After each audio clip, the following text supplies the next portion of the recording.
Bismillahirrahmanirrahim. Assalamualaikum warahmatullahi wabarakatuh. Waalaikumsalam. Selamat malam dan salam sejahtera buat kita semua. Alhamdulillah wa syukurillah, pada malam hari ini senantiasa kita panjatkan puji syukur kepada Allah. Salawat dan salam kepada junjungan besar Nabi Muhammad SAW. Malam ini merupakan seri dari acara Live Learning Club Talks yang alhamdulillah kita sangat bersyukur karena malam ini ada tamu istimewa, yaitu Profesor Dr. Abdurrahman Bidin, MSc. Beliau ini kalau kita bacakan kurikulum vitae-nya ini sangat panjang ya. Sebelumnya saya salam dulu nih ke Datuk Rahman ini. Assalamualaikum Datuk, apa kabar? Ya, waalaikumsalam. Ini biasanya kita di Live Learning Club ini panggil abang kakek, mas, adek. Cuma ini gimana nih, panggilnya jadi abang Datuk atau seperti apa nih panggilnya nih? Ikut sesuai yang biasa Pak Edi. Kalau iya, Mas jadi pun bisa, Mas pun boleh gitu ya. Itu ya, biar biasa. Jadi gini, sahabat LLC yang bahagia, malam ini kita akan diajak diskusi ya, satu topik yang menurut saya sangat menarik sekali, yaitu Leadership for Future Indonesia atau Leadership for Indonesia Future. Dan topik ini kenapa sangat pas dengan pribadi dari Profesor Rahman ini, karena beliau tadi sempat saya cerita bahwa beliau senior saya dulu waktu sama kuliah di Inggris, jadi S1, S2, S3-nya di Inggris, kemudian pasca S3-nya itu di Harvard University, dan pengalaman beliau baik di dunia akademis sampai tingkat profesor, kemudian di dunia aplikasi, beliau ini adalah selain pernah menjadi top manajemen di salah satu perusahaan terbesar di Malaysia, juga adalah pemain internasional. Dan alhamdulillah beliau juga sekarang ini lebih menekankan perjuangan ataupun apa yang dia lakukan itu di lembaga yang beliau dirikan dan juga sebagai chairman, yaitu Barkah Wakaf International dan juga UNISOF, Universal Socio-Economic Foundation Global Alliance. Nah, jadi sahabat LLC, kita beruntung sekali malam ini bagaimana nanti beliau akan cerita dari pengalaman hidup ataupun kisah-kisah inti untuk di-sharing kepada kita sebagai sahabat LLC malam ini sebelum kita nanti tanya jawab. Baik, agar waktu kita bisa efektif digunakan dengan baik, saya segera persilahkan Abang Rahman ya, ataupun saya biasa panggilnya Datuk, untuk segera memulai. Sementara suara saya semua off agar bisa kita dengarkan dengan jelas penyampaian dari beliau. Tolong dibuka suaranya Datuk, karena tadi saya off semua. Datuk, tolong dibuka suaranya. Datuk, tolong dibuka suaranya, Datuk. Ya, yes. Bagus. Silakan. Oke. Bismillahirrahmanirrahim. Alhamdulillahirabbil alamin. Salatu wassalamu ala asyrafil anbiya'i wal mursalin wa ala alihi washabbihi ajma'in. Rabbi shrah li sadri wa yassir li amri wahlul 'uqdatam min lisani yafqahu qawli. Pertama sekali kita manjatkan kesyukuran kepada Allah Subhanahu wa taala kerana malam ini kita berkumpul pada malam bulan Rajab yang istimewa sambil menunggu bulan Ramadan. Jadi bulan Rajab ni antara bulan training lah, ya, bulan tarbiyah untuk kita persiapan kepada Ramadan. Dan saya amat berterima kasih pada pihak LLC, panitianya, terutama Pak Edi mengundang saya untuk berdiskusi tajuk yang saya sebenarnya sudah lama memikirkan. Sudah lama. Biar saya beri sedikit latar belakang saya supaya faham kenapa saya agak, teman-teman saya di Malaysia ini memang kaget Kenapa mau pergi Indonesia sering sana bolak-balik? Kerana saya pada tahun 2007 sudah membaca, iaitu satu fokus atau prediksi bahawa Indonesia akan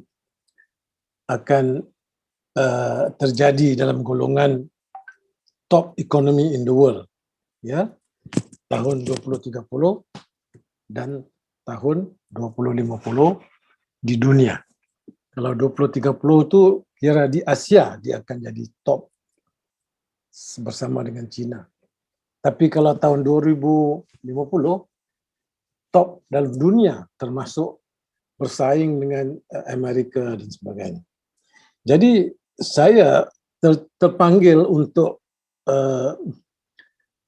berkongsi pengalaman hidup, berkongsi ikhlas jiwa saya merasa bagaimana sebagai satu rumpun, satu bangsa, Indonesia ini akan berkembang dan banyak pelajaran yang harus dipelajari daripada negara seperti Malaysia sekalipun. Dan banyak negara-negara lain lah, tentu sekali kan. Jadi waktu dulu Malaysia adalah antara negara yang dipanggil Asian Tiger. Asian Tiger itu termasuklah Taiwan, termasuk Singapura, termasuknya Hong Kong, dan termasuk Malaysia. Tahun 90-an gitu ya. Tapi sukses Malaysia itu ada penaltinya, ada wang seperti maharnya, dan ada seperti keburukannya. Karena apabila telah berjaya, ada faktor-faktor yang menjatuhkan. Jadi ini yang antara lain yang saya terpanggil untuk berkongsi pada malam ini, agar kita tidak, bila saya sebut kita ni, saya mendirikan saya sebagai seorang orang Indonesia. Sebenarnya Datuk saya datang dari Palembang. Kalau sana panggil kakek ya Pak Edi ya. Ya, kakek. Kakek dari Palembang, dan nenek saya datangnya dari Semarang, asal usulnya lah. Jadi isteri saya pun orang Minang dari Bukit Tinggi.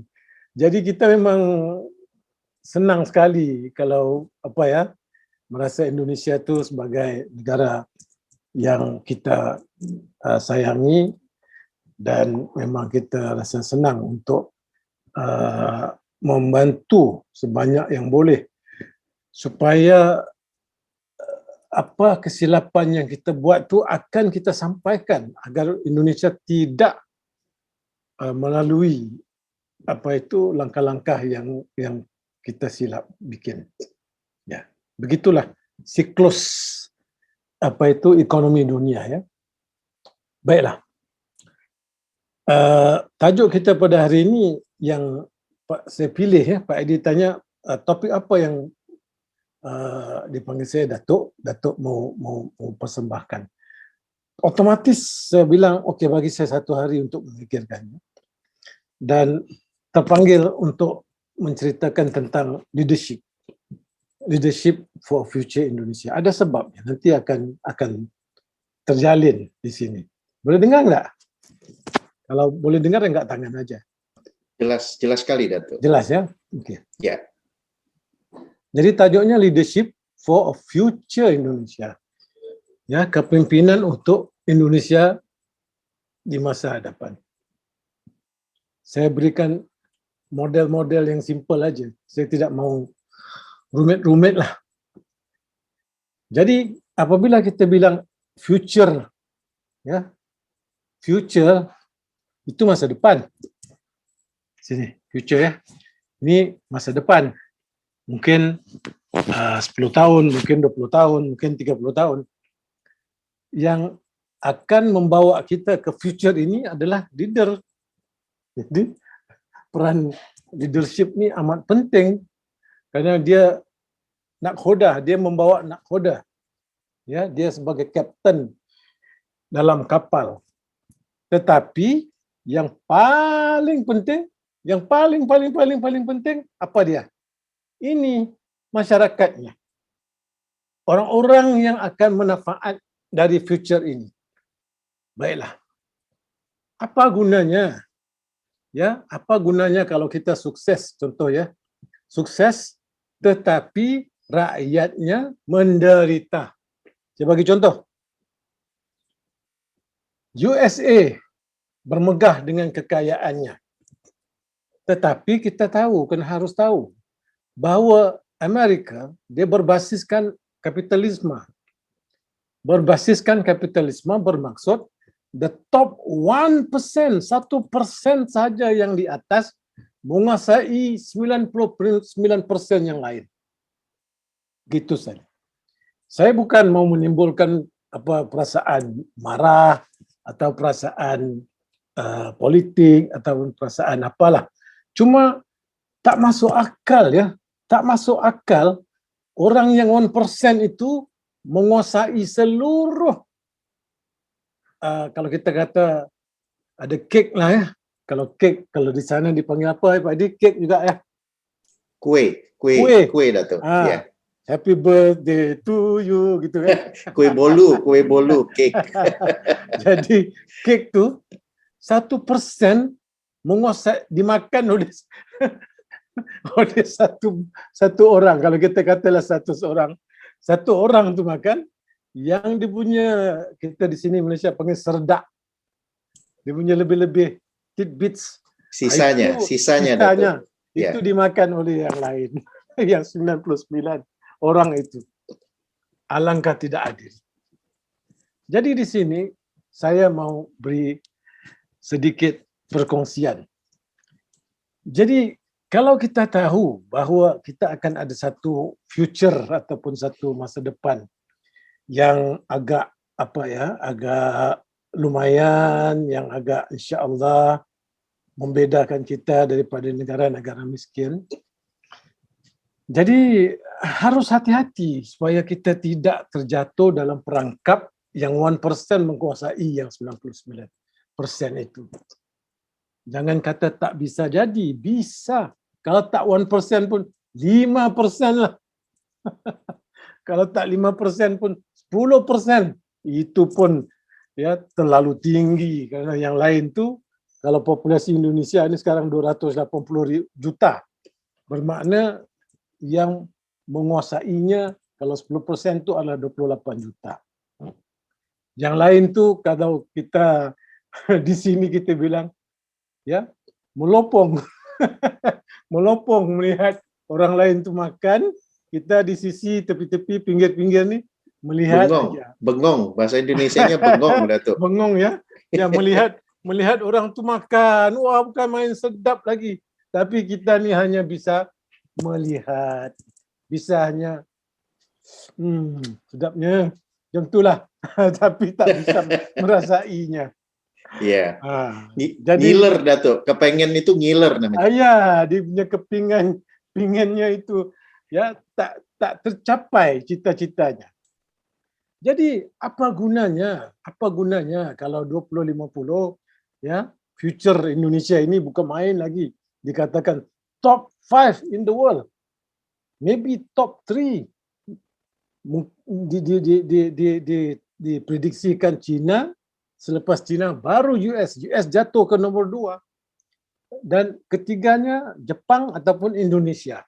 Tapi banyak prediksinya mengatakan adalah Indonesia. Jadi ini yang harus kita awasi. Ya, kita harus berfikir. Saya tahun 2007 sudah membaca laporan itu daripada PT konsultannya namanya A.T. Kearney namanya. A.T. Kearney ini membuatkan satu peluncuran iaitu Indonesia akan jadi negara yang terkaya di tahun sekian-sekian. Tapi dia tak fikir pasal ini, soal masyarakat. Dia tak fikir. Dia lihat black box. Dia lihat black box Indonesia, itu aja. Dia tak lihat siapa dalam black box itu. Dia tak lihat. Pada dia tu tak penting. Tetapi kepada kita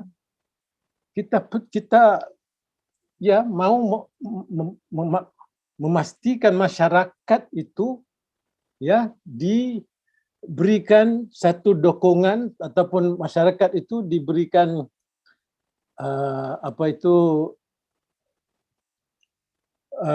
memperdayakan masyarakat agar mereka lah yang menjadi number one engine. Kalau ada motor ya, ada engine-nya, biarlah masyarakat yang menguasainya, bukannya top 1%, 10% dan sebagainya. Jadi leadership tu kalau tidak mendukung cita-cita ini, apakah harus kita mendukungnya? Ataupun harus kita memikirkan, ini tak sesuai ni, harus ada orang yang mesti bela nasib masyarakat. So far okey enggak saya cakap ni bahasa Indonesia ala Melayu? Alhamdulillah okey Datuk. Justru ini ya? lebih nyentrik. Saya ini lebih suka bercerita sebenarnya. Saya memang profesor. Kalau dengan student saya ni, saya lebih suka bercerita untuk menyampaikan idenya. Kerana kalau orang yang tidak ada pengalaman, dia tidak ada cerita. Dia baca buku, ditunjukkan dalam buku, ini dia ceritanya. Tapi kalau orang di pengalaman, orang di jalanan, orang di lapangan, ceritanya dari pengalaman di sini. Nampak tak? Siap Datuk. Di hati. Ya, dari hati. Dari hati. Itu yang maksud saya. Jadi bukan saya mau memuji diri saya, tidak. Cuma saya membongkarkan curahan hati saya bahawa saya memandang tinggi bukan kerana saya mau mengejarkan keduniaan. Umur saya sudah 64. Berapa tahun lagi lah yang ada ya untuk kalau mau kerja harta. Tidak.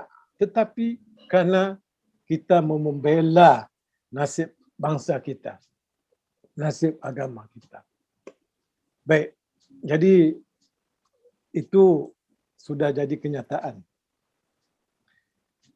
Okey, jadi ini yang menjadi soalnya. Dipanggilkan, okey, future is very nice lah. Very lovely. Fantastic lah. Kalau dalam mimpi pun terbayang makan aiskrim. Sedapnya aiskrim ni. Bukan yang 99% ya Datuk ya. Mungkin kita sendiri pun memakan kan. Yeah. Jadi kita tak mau lihat aja orang yang 1% itu makan. Kita sendiri pun makan. Sebenarnya. Okey. Tetapi antara masa depan future itu dengan hakikat leader ya, masyarakat pada hakikatnya ada reality check. Saya tulis di sini. Nampak tak? Reality check. Jelas Datuk. Reality check. Ya, kalau reality check tu seperti cross checking.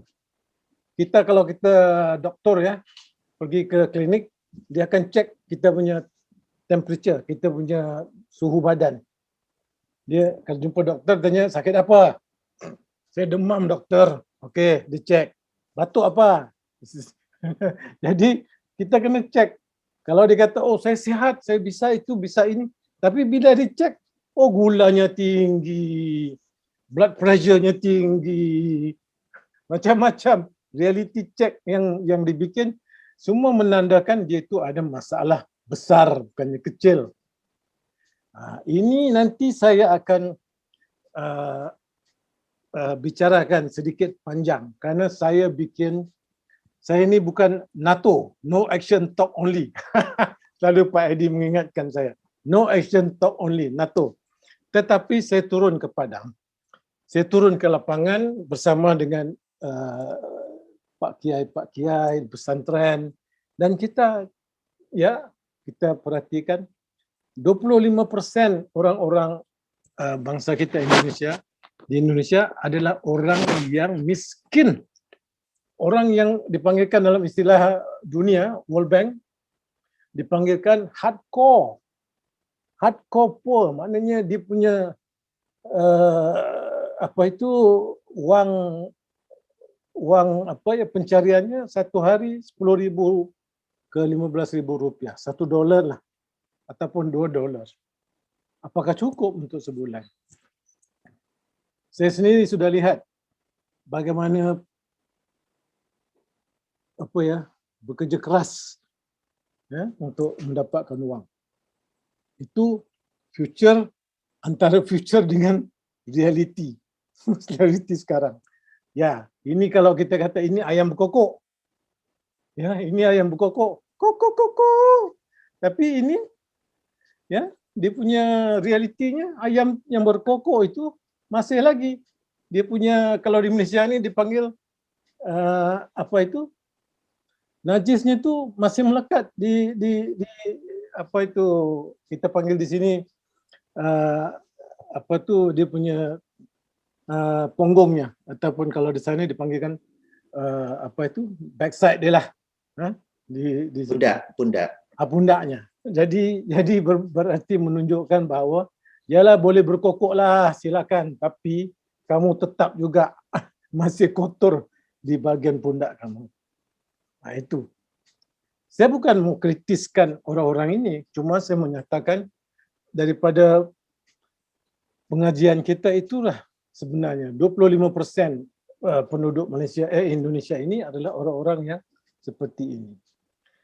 Kemudian leadership ini untuk bawa ke future, ke masa depan, apakah ini sudah ada readiness-nya? Readiness-nya arti persiapannya. Ya, kalau orang itu dia mimpi, dia mau bikin satu mahligai besar ya, tetapi mimpi aja, dia tidak bikin persiapan. Jadi bersama kita ini, kalau tahu ada future-nya, apakah kita sudah bikin persiapan readiness-nya? Okey, apa yang dimaksudkan? Yang dimaksudkan adalah begini. Kalau yang future itu model seperti apa yang dimaksudkan? Ya, model seperti apa? Contohnya adakah seperti kapitalis yang ada di Amerika 1% menguasai 99%, dia lebih menekankan pada dia sanggup menghentikan pekerjaan orang. Kenapa dia mau mengurangkan kos dan produksi itu diantar ke China supaya kos penghilangannya kurang, ya, dan macam-macam lagi. Kerana dia melebihkan bottom line dipanggil, iaitu keuntungan. Itu model itu. Kalau model yang China pula bagaimana? Kalau model yang China pula dikuasai penuh oleh ada yang katakan ya diktator. Ada yang katakan diktator ya untuk menguasai future. Tetapi antara jelas sekarang antara China dengan Amerika secara senyap-senyap China sudah bikin persiapan readiness. Dalam Amerika sibuk berperang di Afghanistan, sibuk berperang di negeri-negeri Arab, di Syria, di Yaman, di Iraq. Ya, tetapi mereka bikin apa itu persiapan apa yang dipanggilkan BRI, iaitu Belt and Road Initiative, menggabungkan satu dunia melalui the Old Silk Road, iaitu jalan apa itu jalan lamanya Old Silk Road. Old Silk Road ni jalan apa ya kita panggil? Jalan Sutra, jalur sutra. Jalur sutra. Jalur sutranya. Jadi mereka yang bersedia. Amerika sekarang sedang tunggang terbalik lah untuk menghalang China daripada progres. Dihentikan boikotkan Huawei lah, 5G itu menjadi peperangan, ada trade war dan macam-macam lagi. Tetapi saya ada satu model dipanggilkan Pestella. Pestella ni adalah singkatan daripada politik, ekonomi, S social, T teknologi, environmental ataupun lingkungan, legislation iaitu perundangannya, agama. Kalau ikut buku-buku management, ni enggak ada. Kerana dia tak percaya pada Tuhan, tapi kita ada. Itu kelebihan, bukannya kelemahan. Jadi di situlah Pestella ini adalah menjadi sebagai guideline untuk kita membuat readiness, persiapan. Kalau saya membahaskan ini panjang lebar, jadi tak bisa dalam waktu yang terdekat, kerana saya diberikan masa 40 minit, jadi memang tak cukup untuk membentangkan ini, semua sekadar menerangkan bahawa ada modelnya, ada dipanggilkan Pestella. Dan leadership yang dimaksudkan itu adalah leadership yang membuat satu transformasi. Leadership itu pemimpin yang memberikan apa? Saya buka nota saya sebentar. Ya, ciri-cirinya. Impian, dia memberikan satu impian. Tadi kita mimpi ais krim kan? Dia memberikan impian untuk kita bahawa kita akan ada satu masa depan, satu wawasan, satu visi yang amat besar di masa depan. Ya, impian. Dan impian itu harus inspiratif supaya masyarakat akan gerak bersama dan mendukung impian itu. Ya. Dan masyarakat akan berinteraktif dengan leadership. Dia ada two-way communication, dia interaktif, dia bukan setakat kalau sini panggil shock sendiri. Leader tu dia shock sendiri ya. Shock sendiri itu maksudnya dia sendirian, seronok sendirian. Ataupun dia senang sendiri, tapi tak fikirkan harus berkomunikasi dengan masyarakat kerana mungkin masyarakat tak dapat mengikut. Kemudian harus interaktif, leadership harus interaktif dengan masyarakat supaya masyarakat dapat mendukung dengan cara yang aman. Dan leadership juga ada ciri-ciri seperti IQ, intelligent quotient, spiritual quotient. Ini yang saya panggilkan insan kamilah. Kalau mengikut para sahabat, Umar mengatakan ada dua saja kriteria, al-quwah, al-amanah. Al-quwah itu iaitu kekuatan dalam mentadbir, kekuatan dalam memimpin, kekuatan dalam menyelesaikan masalah. Amanah itu yang lagi penting, iaitu untuk diri beliau, iaitu supaya orang lain amanah itu rasa aman, selamat, Baitul Mal negeri tidak diseleweng dan macam-macam lagi. Jadi perannya leadership itu kepada future ya amat penting lewat masyarakat. Dia tidak boleh terus bikin, dia harus melalui masyarakat. Itu yang mau saya sampaikan. Dan transformasi ini ya, dia ada transformasi luaran, ada juga transformasi dalaman. Jadi transformasi luaran itu artinya ialah kenyataan yang mengatakan sekarang kita anti korupsi, kita ada itu, ada ini, bikin panitia itu, bikin regulation itu ini.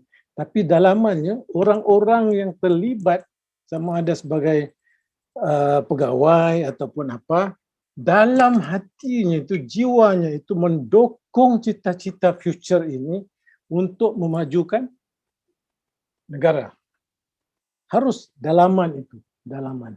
Jadi itu perlukan tarbiyah, itu perlukan pengisian yang dia langsung kepada Allah Subhanahu Wa Taala. Kalau kita mau mereka ini sentiasa ada bos, ya, yang dipanggilkan transactional leadership, bos yang sentiasa tengok waktu dia masuk okey ke tak, dia pergi makan waktu time tak makan, dia balik lambat, dia balik cepat, itu tak guna kerana dalamannya masih kotor, dalamannya tak tegas. Jadi itu harus dibikin. Artinya kita harus ada transformasi keseluruhannya. Kalau kita lihat ya, bapak-bapak, ibu, abang-abang, adik-adik, bahawa yang sekarang ini menunjukkan future yang amat sukses pada saya antara negara-negara Islam adalah Turki. Kerana masyarakatnya, Masya Allah, sembahyang subuh penuh masjid. Nah, itu pokoknya. Sembahyang subuh penuh masjidnya. Dan apabila dijadikan contohlah ya, dijadikan Hagia Sophia, iaitu satu bangunan kepunyaannya Kristian pada zaman sebelum Islam, tetapi apabila Khalifah Al-Fatih ya menakluknya, dia menukarkan menjadi masjid, kemudian selepas peperangan ditukar balik jadi museum, tetapi sampai waktunya ditukar balik menjadi masjid dengan macam-macam dugaan yang orang mau hentikan supaya ini this is wrong, this is belong to the Christian Greek Orthodox 1000 years ago, bla bla bla. Tapi dia tetap dengan pendiriannya dan siap dengan surat menunjukkan bahawa adanya surat mengatakan ini, tanah ini, lahan ini adalah kepunyaan Sang Sultan Khalifah Muhammad Al-Fatih. Senyap. Nobody talk anything. Senyap. Jadi mereka ada kekuatan berhujah, bukan setakat emosi. Nah, begitu sekali. Jadi kita dengar sekarang, mereka sudah bikin modelnya drone sampai dapat menyelamatkan peperangan di Libya, peperangan di antara Azerbaijan dengan Armenia, di sempadan Nagorno-Karabakh namanya, dan menunjukkan kekuatan teknologi mereka itu sudah mencapai kepada tahap yang mereka mampu menguasai keadaan. Amerika dengan Rusia, dengan France, dengan Britain tak terkata apa-apa.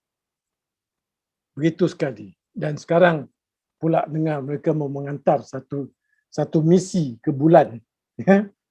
Menunjukkan kebolehan mereka. Sebenarnya dia sebut mengantar ke bulan, tetapi secara tersiratnya mengatakan, look, saya pun bisa mengantar misil sampai ke Amerika kalau saya mahu. Begitu sekali. Ya. Jadi bahasa tersiratnya itu amat mendalam.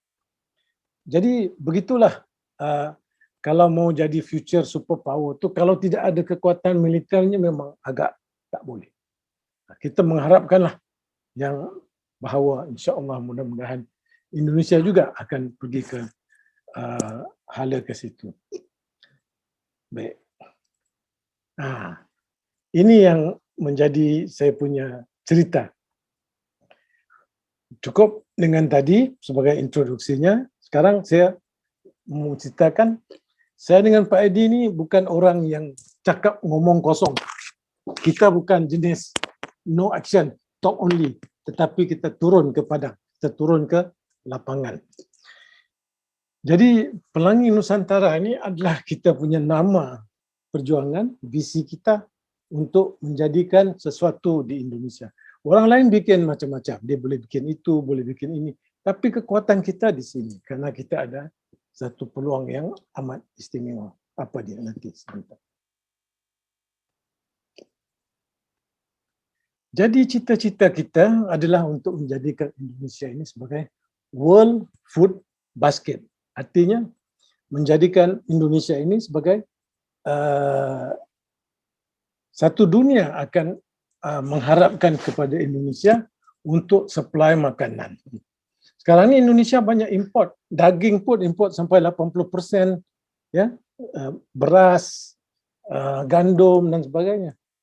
Padahal kalau ada satu dasar, bisa kita bikin sendiri sebenarnya. Nah, kita sudah bikin kajian, memang bisa.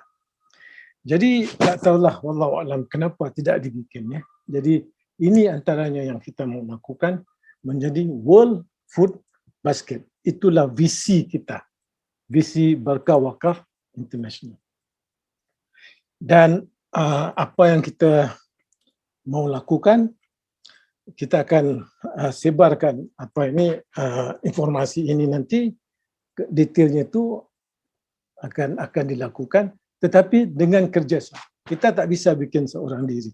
Kita akan kerjasama dengan koperasi yang Pak Edi sudah kenalkan, dan insya-Allah dengan koperasi inilah yang kita akan bangunkan World Food Basket. Jadi abang-abang, adik-adik, tuan-tuan, puan-puan, ibu-ibu, bapak-bapak, yakinlah bahawa kita ada cita-cita ya untuk mengumpulkan buat permulaan ini 5,000 anak muda untuk menjadi petani. Kita panggilkan dia wakaf warrior, iaitu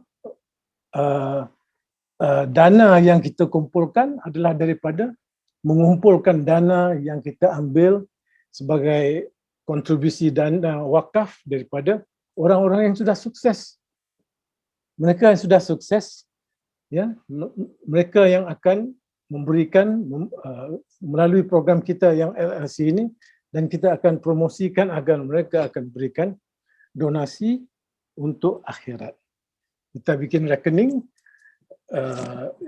dan apa itu sebagai saham akhiratnya.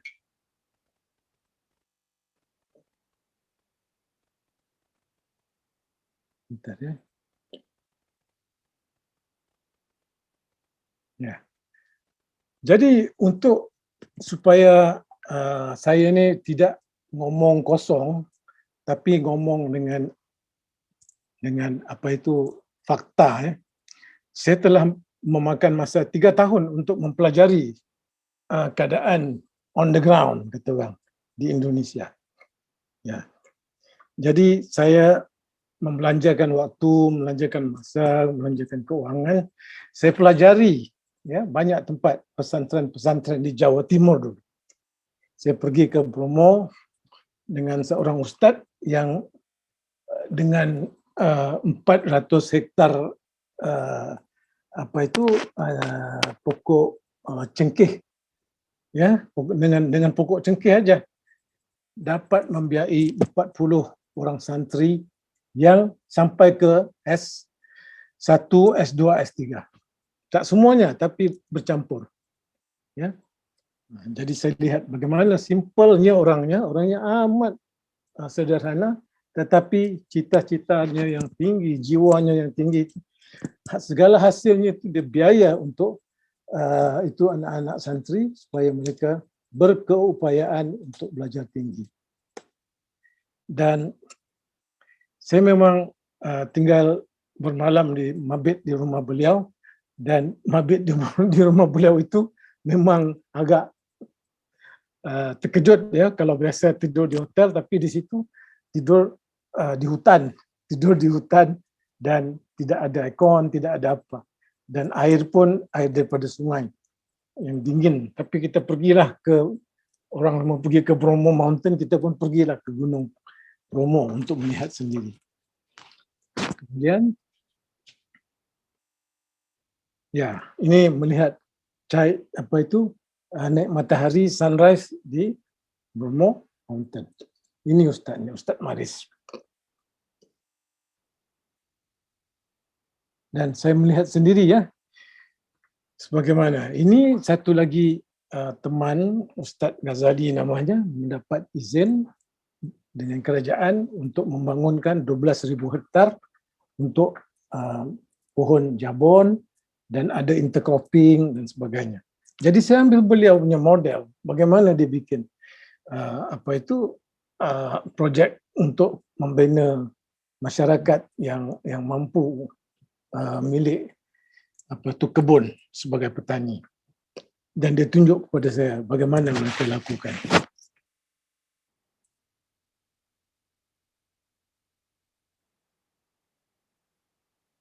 Dan saya dibawa ke satu perkampungan yang dekat dengan Bondowoso, dan saya lihat sendiri bagaimana mereka membangunkan kawasan kampung itu dengan sederhana. So, saya belajar, tengok sendiri, kacamata sendiri, ada kambing, di belakang tu ada lagi banyak pondok-pondok kambing, ya, kandang-kandang kambing, dan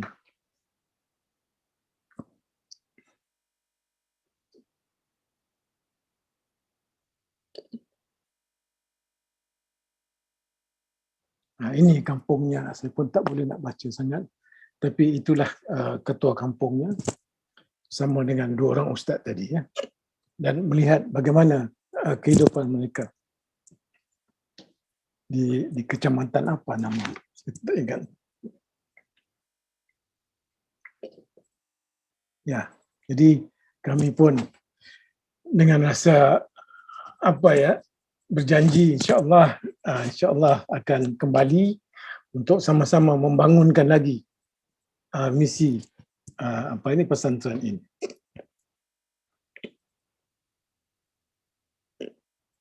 Saya sempat pergi ke Papua.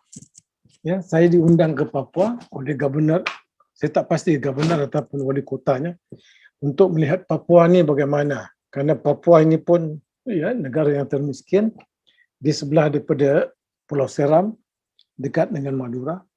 Dan saya sendiri melihat, ya, memang mereka miskin, dan orang-orangnya pun beginilah cara hidupnya, amat dia banyak tanam singkong, dan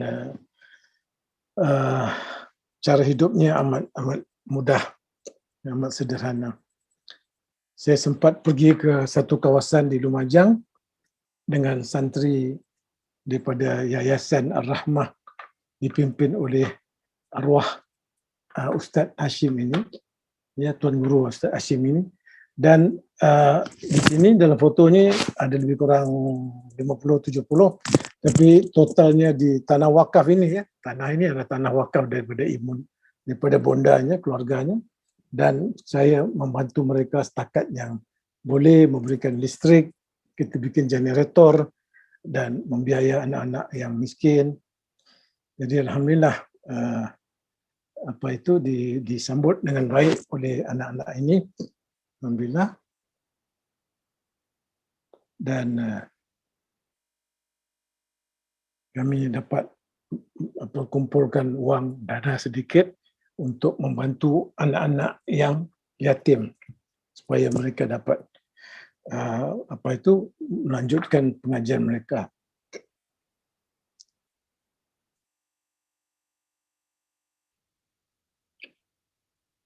Baik. Jadi setelah saya menjelajah selama lebih kurang 3 tahun, 3 tahun saya setiap 3 bulan saya datang, saya lihat, dan arwah Ustaz Hashim ni lah yang menjadi saya punya teman, ya, menjadi saya punya teman, dan beliau kenal ramai ustaz-ustaz, kiai, dan menunjukkan pada saya bagaimana mereka bangunkan pesantren dengan lahan-lahan yang mereka ada. Dan sampai satu waktu Pak Edi memperkenalkan saya kepada Palembang. Jadi saya pulang daripada tahun 2017, saya pulang daripada London menghadiri satu mesyuarat dengan satu NGO internasional. Beliau bilang harus datang. Saya pun datang juga, dan alhamdulillah kami diperkenalkan, dijemput, diundang untuk kerjasama dengan sebuah gapoktan, ya, kumpulan kelompok tani, untuk membangunkan lahan yang amat besar sekali nanti jadi.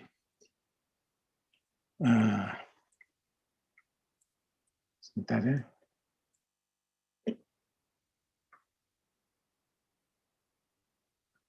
Saya kadang-kadang bila jadi berlaku begini saya bingung. Kenapa, Datuk? Nggak bisa diturunkan? Hilang. Apanya yang hilang? Slide-nya hilang nanti.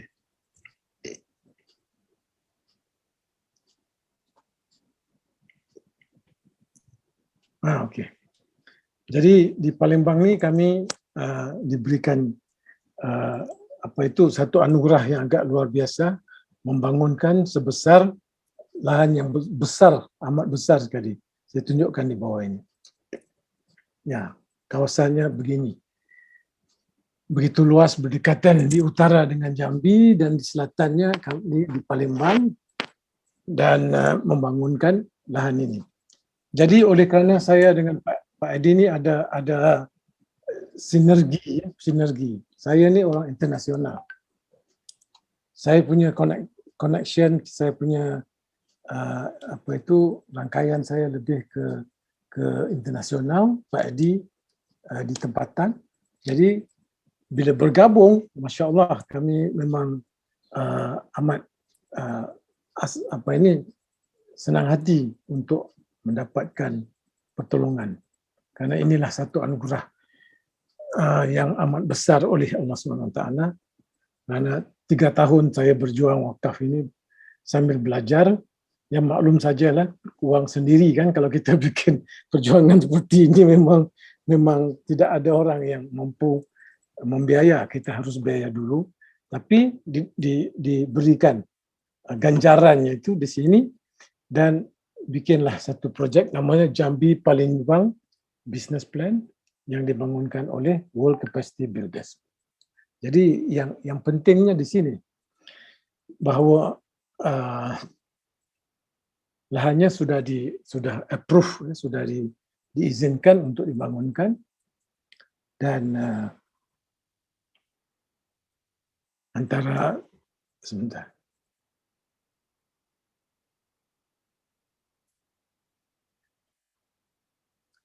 skemanya itu ya adalah kita bikin satu skema yang itu ada SPV yang menggabungkan Jambi Palembang Project, Yayasan Berkah Wakaf, ada bank yang terlibat namanya Bank Taqwa, dan dengan World Capacity Builders.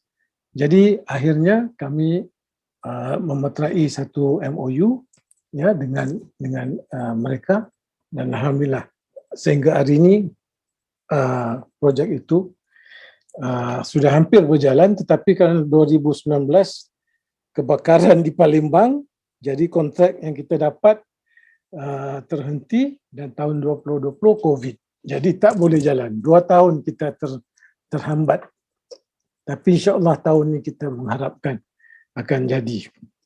Dan satu agak yang luar biasa adalah dengan pohon-pohon yang akan kita tanam, kita akan keluarkan oksigen. Jadi oksigen ini akan dijual, artinya dipanggilkan offset lah, dijual untuk apa itu negara-negara ataupun pabrik-pabrik yang mengeluarkan asap karbon dioksida, supaya mereka tebus dosa mereka ini dengan membeli oksigen yang kita keluarkan. Jadi itu satu income yang kita tidak sangka bisa diadakan. Alhamdulillah.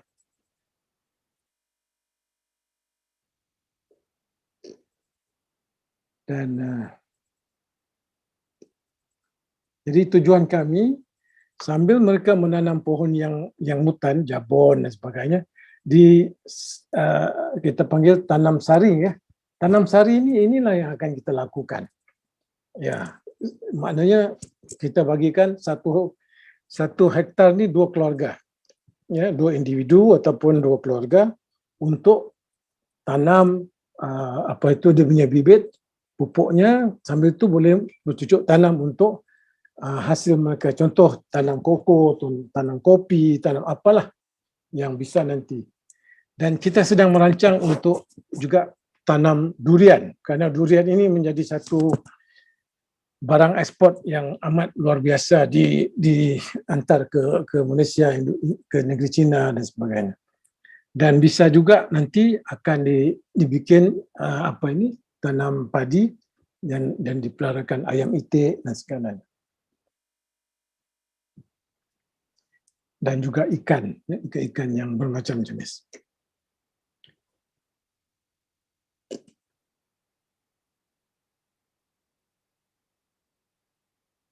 Jadi akhirnya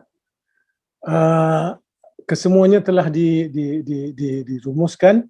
Ya, kalau lihat tarikhnya, kita tanda tangan pada tahun Ogos 2018, tapi 2 tahun terbantut ataupun terhambat. Jadi memundurkan segala aktivitas kita, tapi insya-Allah tahun ini hopefully lah ya, COVID pun selesai, tidak ada kebakaran.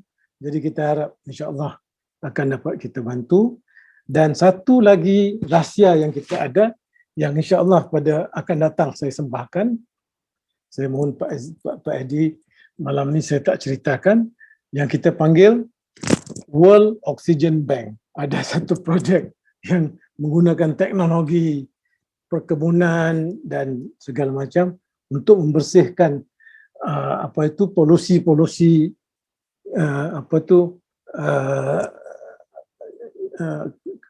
lingkungan kita. Terutama sekali di Jakarta. Ya, jadi saya rasa cukuplah dulu di sini. Yang pendeknya saya mau mengatakan sebagai leader ya, kalau saya anggap diri saya, Pak Edi dan teman-teman seperjuangan, kita sebagai leader, kita berikan satu wawasan, berikan satu impian bahawa inilah yang akan kita lakukan, inilah yang akan kita dapat membantu masyarakat, dan inilah yang akan kita sama-sama bangunkan, karena kita menggabungkan yang nasional dan juga internasional. Kalau kita mengharapkan domestik saja, idenya itu terbatas. Idenya itu terbatas, tetapi oleh kerana kita ada dokongan internasional, ide itu jadi berkembang. Itu pandangan saya. Saya ini memang dari latar belakang internasional, saya sudah jauh pergi ke bermacam-macam dunia, di Balkans, di Bosnia, Albania dan macam-macam, dan tujuannya semata-mata wakaf, dan alhamdulillah banyak yang telah saya pelajari. Jadi saya rasa cukup ya, waktunya pun sudah agak-agak cantik, 9:45, so exactly 1 hour. Exactly 1 hour. Saya janji ke Pak Edi, just 1 hour enough. Itu sajalah, wallahu a'lam bishawab. Baik, terima kasih Datuk penjelasannya. Sangat komprehensif ya, mulai dari apa ke depannya, bagaimana konsep leadership, sampai kepada bagaimana mengimplementasikannya. Jadi ini bukan hanya suatu yang teori, tetapi ada how to-nya ya, Datuk ya. Baik, malam ini alhamdulillah sudah hadir, tadi sempat mencapai angka 70 lebih ya, masih 72, alhamdulillah. Ini tentu akan banyak nanti pertanyaan dari sahabat LLC. Langsung saya buka untuk pertanyaan. Kelihatannya sudah ada itu Pak Juni atau Mbak Juni ya. Siapa lagi yang mau tanya? 3 penanya pertama. Iya, angkat tangannya. Wah, ini pun ada Mas Sarif ini dari Jogja nih.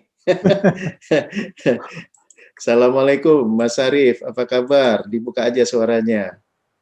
Waalaikumsalam. Iya. Alhamdulillah. Ketemu lagi nih sama Datuk ya. Baik, selain Mas Juni, Mas Arif ada pertanyaan juga? Mungkin Mas Juni dulu. Oke, Mas Juni dulu. Oke, kita coba langsung cek ke Mas Juni. Mas Juni, silakan dibuka suaranya, Mas.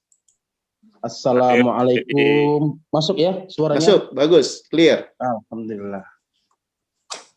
Jadi banyak inspirasi tadi dari cerita ya tentang leadership ya.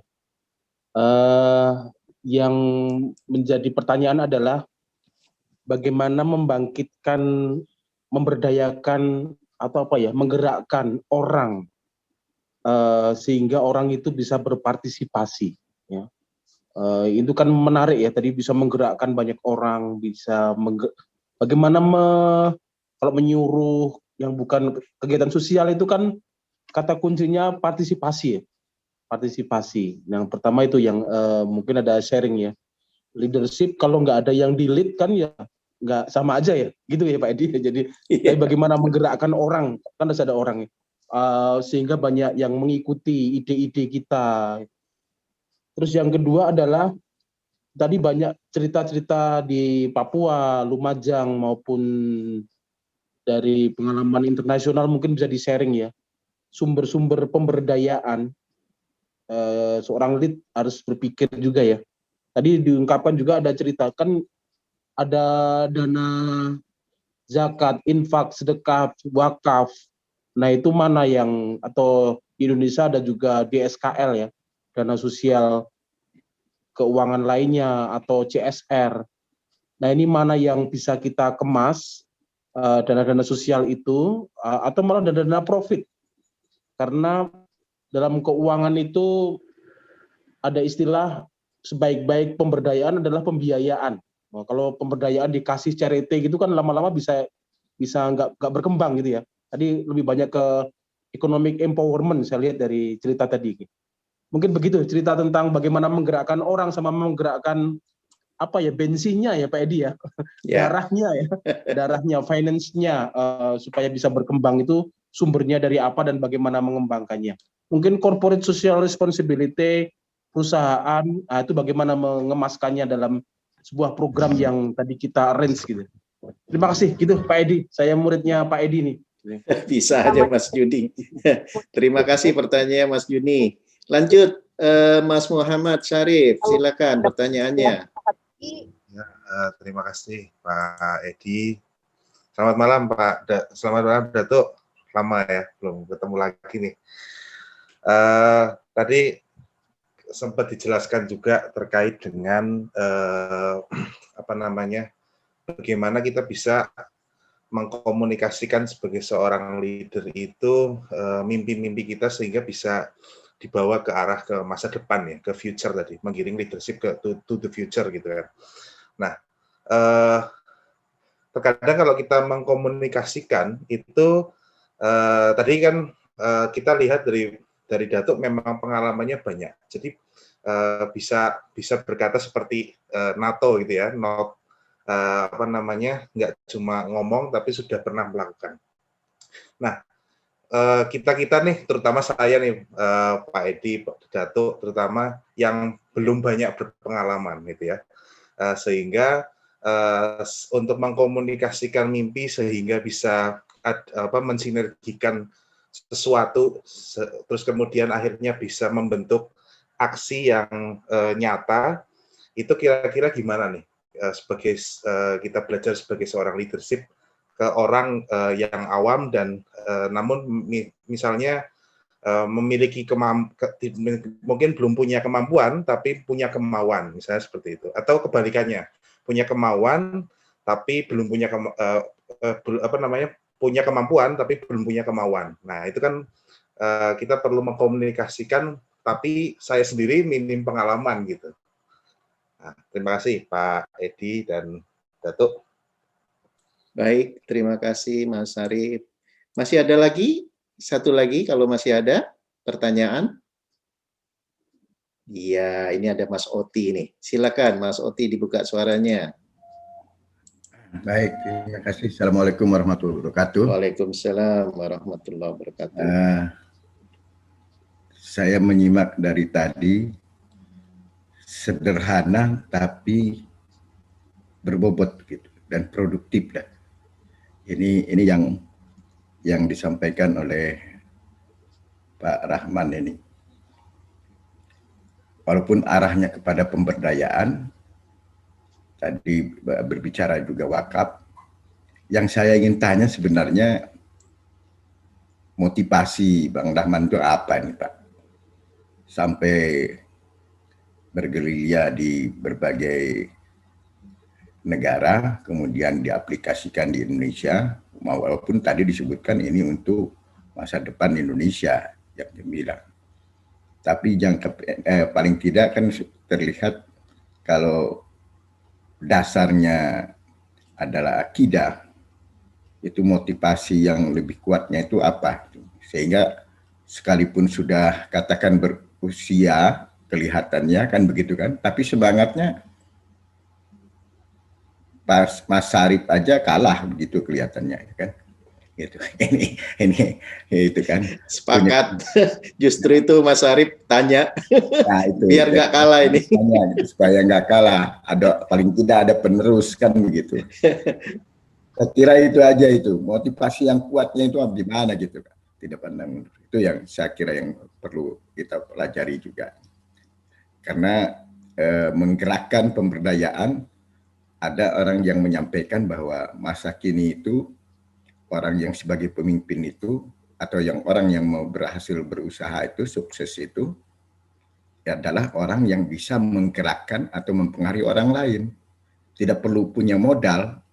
Modalnya itu hanya mampu menggerakkan orang, mampu menggerakkan alat, mampu mempengaruhi orang-orang tertentu di semua bidang. Boleh katakan bukan modal dengkul, tapi modal otak yang bisa mempengaruhi kepada orang lain. Nah, ini pengalaman ini juga barangkali Bang Rahman bisa menyampaikannya seperti apa gitu. Dalam mempengaruhi orang, itu seorang kepemimpinan itu. Saya kira itu dari saya. Terima kasih Bang Edi kesempatan. Baik, terima kasih Mas Oti. Buat yang lain sementara menunggu, Datuk bisa langsung dibantu untuk dijawab ya. Tadi pertanyaan pertama dari Mas Juni itu tentang sebenarnya kalau kita bicara menggerakkan orang untuk berpartisipasi secara sosial, itu gimana sih seorang pemimpin itu caranya gitu. Nah itu yang kedua ya, bagaimana sumber-sumber pendanaan, karena ketika kita bicara sosial, maka sumber pendanaan itu justru yang menjadi pokok. Yang dikatakan oleh beliau adalah bagaimana dana sosial ini menjadi yang sifatnya dana yang akan menuju profitable ya, yang dikatakan tadi menjadi suatu pembiayaan, karena tanpa itu maka tidak akan bergerak itu apa yang diimpikan. Walaupun tadi dia sempat menyinggung tentang CSR dan sebagainya.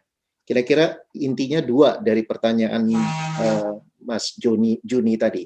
Silakan Datuk Rahman untuk ditanggapi. Nanti kita lanjut ke pertanyaan Mas Arif sama Mas Oti.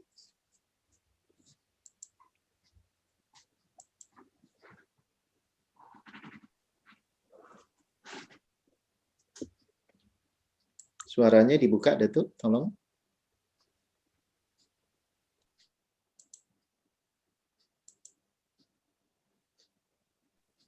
Oke. Ya, silakan Datuk. Oke, jadi motivasinya begini.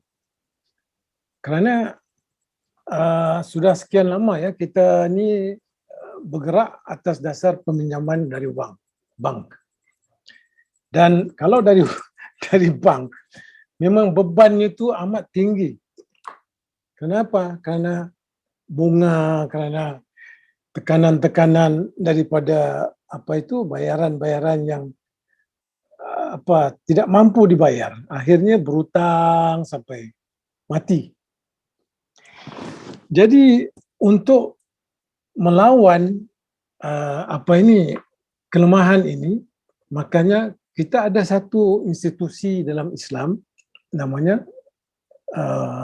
ziswaf ya, zakat, infak, sedekah, wakaf.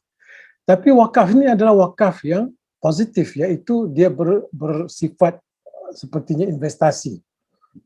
Jadi apa yang kita perlu bangunkan adalah untuk bikin wakaf warrior. Saya keluarkan satu istilah untuk menjawab kepada soalan kedua daripada Mas Syarif, bagaimana kita menyampaikan kepada mereka yang akan mau terlibat. Jadi wakaf warrior ini apa? Ya, dalam satu hal kita ada orang yang mau bangunkan katalah lahan, ladang segalanya, tapi uangnya nggak ada.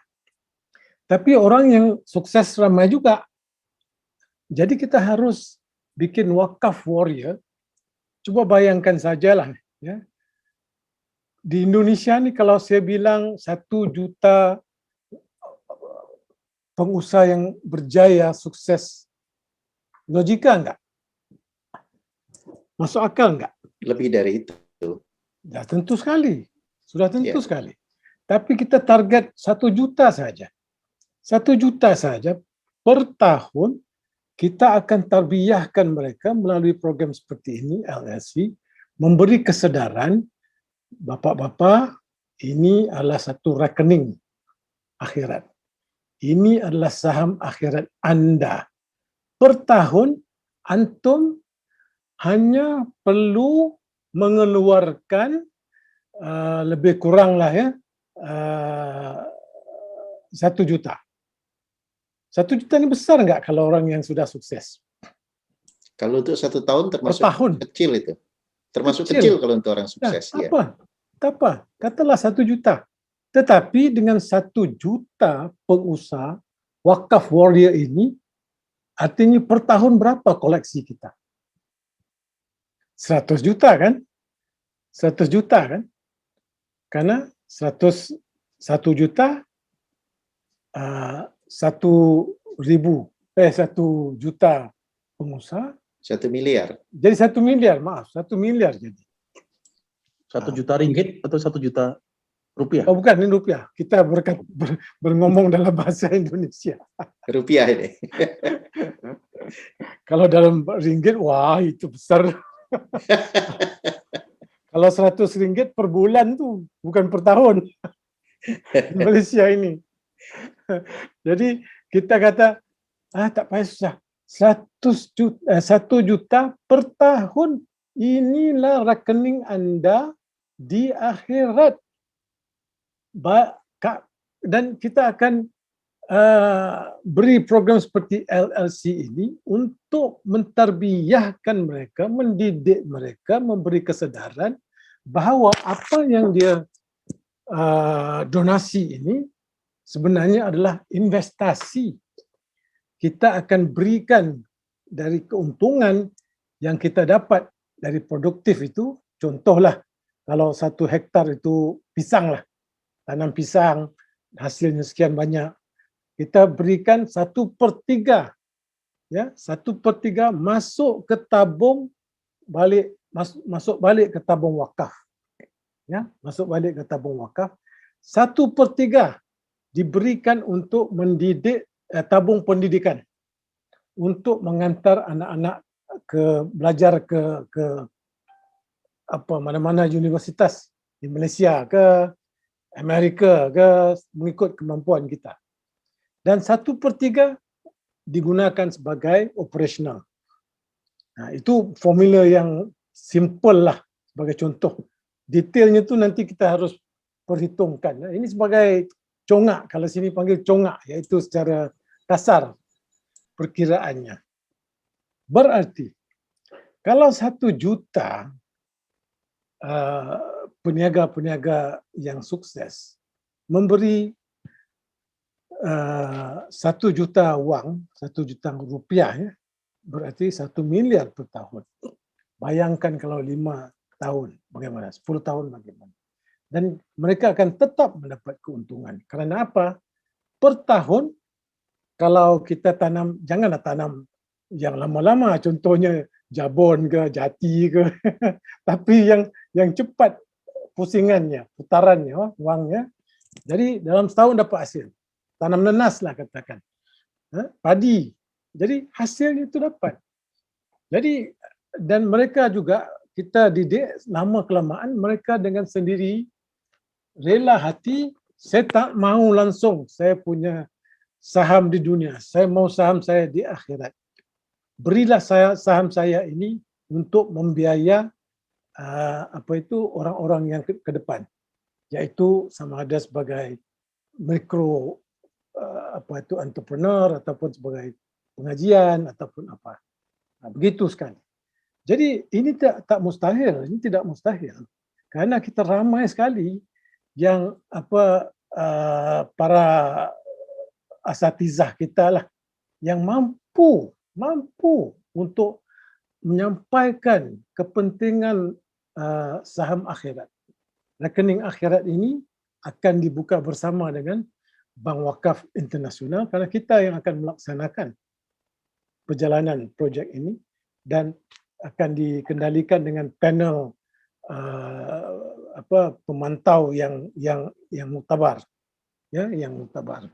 Jadi ada cross check, ada cross balance dan macam-macam. Jadi satu ya untuk merumuskan, pertama komunikasi. Komunikasinya penting. Motivasi. Saya jawab yang nombor 3 dulu. Motivasinya adalah kita tak sanggup melihat riba ini berterusan. Tak sanggup. Kerana sudah disebut dalam Al-Baqarah bahawa perniagaan ataupun trading itu adalah halal, tetapi riba itu dah adalah haram. Simple je ayatnya. Ayat 261, 263 ni.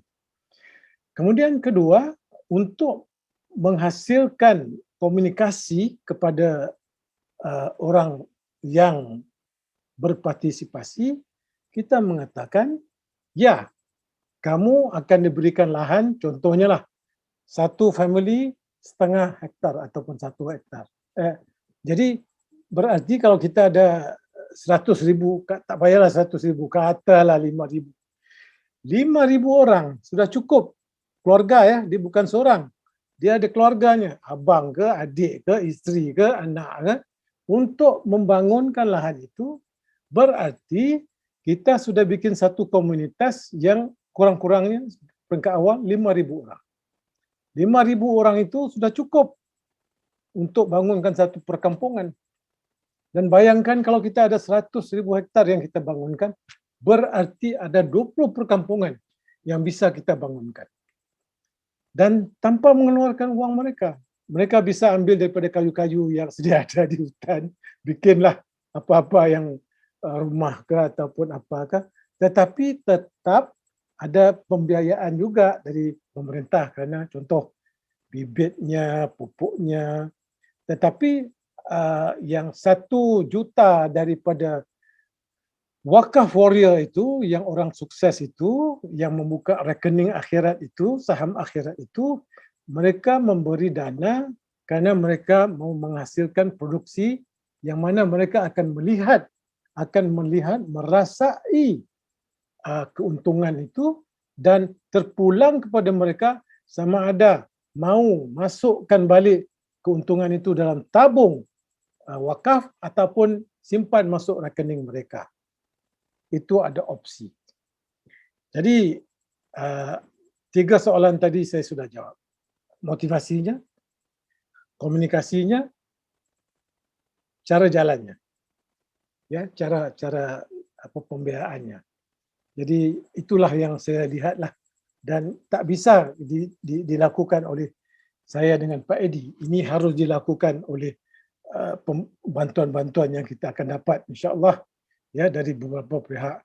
Dan saya sebagai seorang yang ya sudah terlibat dalam wakaf ini di seluruh dunia, di banyak dunia lah, merasakan pertolongan Allah itu akan datang. Ya. Iza jaa nasrullahi wal fath wa ra'aitan nasa yadkhuluna fi dinillahi afwaja fasabbih bihamdi rabbika wastaghfir innahu kana tawwab. Yakinlah bila orang-orang berbondong-bondong masuk ke Islam, bukan kata dia jadi sebagai orang yang jadi Muslim syahadah sahaja, tetapi yang mewakafkan diri mereka ini, maka Allah akan bantu kita. Yakin, kita harus yakin. Seorang pemimpin itu harus menyampaikan keyakinan, harus menyampaikan impian tadi ya, impian mereka, menyampaikan inspiratif, komunikasi yang inspiratif, memberikan impian inspiratif, intelektualnya, IQ-nya ya, karena dia bukan orang yang bodoh. Dia bukan orang yang kumpul duit lepas tu dia buat lari, kerana ada cross check, ada balance-nya, dan tak berani dia buat lari kerana undang-undang sekarang amat ketat. Jadi ada panel ya, akan ada satu badan panitia ataupun badan penasihat yang akan menganalisa perjalanan keuangannya. Itulah yang saya lihat bisa kita lakukan insya-Allah. Ini sebagai peringkat awal saja. Saya tidak mau berikan percakapan yang teori, karena kalau teori ini mohon maaf ya, pergilah ke masjid, pergilah ke apa itu kelas-kelas tadarus. Di situ belajarlah apa hukum makam, wakaf dan sebagainya. Tapi kita di sini live learning club, mempelajari pasal kehidupan. Jadi saya sudah bilang ke Pak Edi, saya tidak akan cerita pasal teori. Saya lebih pada orang yang aksi, action oriented. Ya, action oriented, orang yang mahu menggerakkan nadi, menggerakkan ummah untuk mengambil langkah-langkah yang mudah, jangan langkah-langkah yang agak rumit. Yang simple, jangan terlalu susah-susah, menyusahkan diri kita. Wallahu a'lam bishawab. Baik, terima kasih Datuk, jelas sekali dari 3 pertanyaan. Menurut saya udah cukup terjawab ya, kecuali ada yang mau ditambahkan. Baik, saya buka lagi kepada termin kedua, 3 penanya berikutnya apabila ada. Pak Edi, Assalamualaikum. Waalaikumsalam. Wah, ini ada Pak Sukri nih, Datuk. Dengan suaranya saya sudah kenal. Silakan ini, jadi panggilnya Bang Sukri. Ya, silakan Bang Sukri. Apa kabar, Datuk? Baik, alhamdulillah, syukran. Ini saya tidak bisa buka videonya nih, maaf. Enggak apa-apa. Sudah rindu juga dengan Datuk nih, lama tidak jumpa kita. Ya COVID ya Pak, karena saya pun begitu COVID, juga. ya. Yang penting sehat, Datuk. Insyaallah. Ya, ini saya dapat ujungnya aja nih beritanya. Jadi luar biasa sekali ya bagaimana kita penerapan hidup dengan apa namanya tadi, sedekah ya. Sedekah yang luar biasa. Tentu inilah kami dengan Pak Edi ini lagi berusaha membangun perusahaan, Pak. Ini Datuk. Perusahaannya The Given Business. Ya. Bisnis kami bisnis memberi. Belajar dari Datuk nih, belajar dari Datuk bagaimana kita bisa memberi dengan ikhlas sehingga ada baliknya insya Allah, janji Allah ya. 7 kali sampai 700 kali. Betul. Itu ya, saya monitor ini Datuk, saya tidak bisa, ini saya cuma kangen aja sama Datuk. Sampai ketemu lagi, mudah-mudahan COVID cepat selesai, kita bisa jumpa. Ya. Ya Datuk, selamat jalan terus. Ya. Terima kasih Pak Edi. Terima kasih Bang Sukri. Baik, yang lain kalau masih ada pertanyaan silakan. Ya, siapa yang mau tanya? Ini kelihatannya ada Bang Pundi Lim ya, ada Mas Ikhmat, Mas Akmal, kemudian juga ada Bang Ronidin ya. Oke, Mas Pundi ini, silakan ya. Mas Pundi. Ya. Assalamualaikum warahmatullahi wabarakatuh. Waalaikumsalam warahmatullahi wabarakatuh. Kenalkan Datuk, saya Pundi dari Jakarta, tapi asli Semarang Datuk. Oh, Semarang. Ya, besan saya orang Kedah. Jadi beliau Cikgu Matsuki Yusuf, dulu adun pas Kedah, gitu. Biasa dengar nama itu. Ya, alhamdulillah malam ini jumpa dengan Datuk. Yang ingin saya tanyakan adalah ketika kita punya mimpi bahwa Indonesia akan menjadi kekuatan mensuplai pangan dunia begitu. Kemudian dengan rencana yang begitu bagus, apakah tidak ada kekhawatiran pihak-pihak yang mafia pangan itu akan mensabotase rencana-rencana ini begitu. Nah, apakah itu sudah diantisipasi atau diprediksi akan muncul dan kira-kira langkahnya apa untuk mengatasi kemungkinan-kemungkinan yang menjadi kendala rencana itu? Terima kasih Datuk. Assalamualaikum warahmatullahi wabarakatuh. Waalaikumsalam warahmatullahi wabarakatuh. Nampaknya langsung dijawab aja Datuk, karena penanya lain kayaknya belum ada. Silakan Datuk.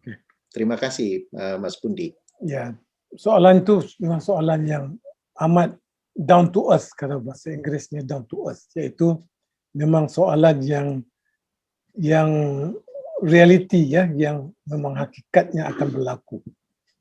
Ya, alangkan kita masuk saja dalam lapangan Ya, sudah ada tolnya nanti. Sudah ada tolnya nanti dibikin. Jadi kita perhatikan ini. Dan insya Allah kita akan ambil langkah-langkah yang sesuai. Antaranya kita akan kerjasama ya dengan koperasi yang bukan biasa, tapi koperasi yang ada kekuatan lah, kekuatan dari segi kebolehan untuk kerjasama dengan badan-badan otoritas, dengan polis, dengan tentera, dengan sebagainya. Karena kalau tanpa, betul Pak, kalau tanpa ada badan-badan yang mendukung kita akan dimainkan, kita akan diganyang. Nanti sabotage, bermacam-macam bisa berlaku, bermacam-macam.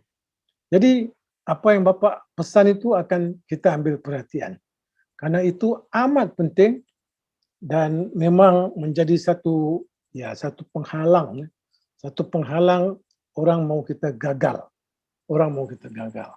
Jadi harus kita berhati-hati dan ambil langkah-langkah tertentu dari sekarang.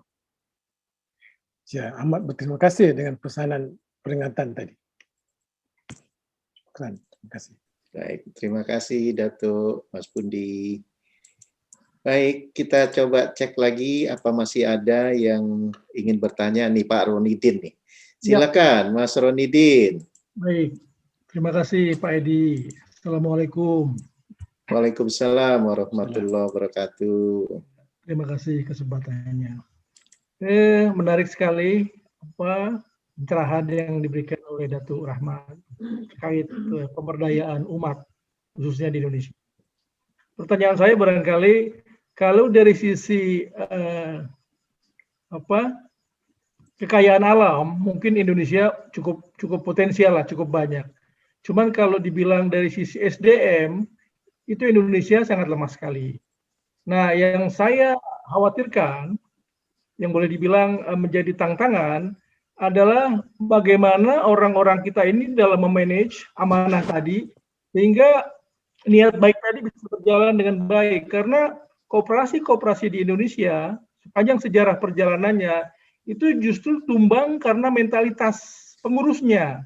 Betul. Nah, ini barangkali juga yang perlu jadi secara internal bagaimana ini kita mengelola orang-orang yang jujur, transparan, bisa tanggung jawab sehingga ini bisa berjalan dengan baik. Itu aja Pak. Terima kasih Pak Rahman. Ya, memang Baik. tepat. Terima kasih Mas Jawab terus ya. Ronidin. Langsung silakan Datuk. Tambahan. Terima kasih ya soalan tadi. Sebenarnya pemerhatian Bapak dalam hal ini memang tepat sekali. Pak Ronidin ya. Ya, Ronidin. Ya, jadi sebenarnya ada istilahnya itu dipanggilkan sukses ataupun kejayaan itu hanya akan berlaku apabila anggota-anggotanya sendiri yang bercita-cita untuk sukses. Dalaman, saya terlupa mau sebut tadi. Ya, yaitu persiapan dalaman. Kalau persiapan luaran tuh biasa, ada anggota itu, ada panitia ini, ada itu macam. Tetapi persiapan dalaman jarang ditekankan. Jadi disinilah perannya untuk kita betulkan mindset harus diperbetulkan supaya mindset mereka itu akan di-setting supaya mereka melakukan sesuatu itu adalah untuk anak bangsa mereka di masa depan. Bukan saja untuk diri mereka sendiri. Itu yang sangat penting sekali. Jadi mindset itulah Pak yang harus kita perhatikan, dan insya-Allah kita akan bikin di tempat kita, lokasi kita nanti ada training program. Saya syorkan Bapak, kita akan adakan training program yang mana mereka akan diberikan semangat jiwa yang kental dan mereka bersungguh-sungguh. Saya bagi contoh lah, bukan negara Islam ya, di Korea. Korea ni tahun 90 peperangan Korea dengan China ya, China, lepas tu pecahannya North Korea, South Korea, mereka terbelakang sekali. Malah mereka lagi teruk dari Malaysia.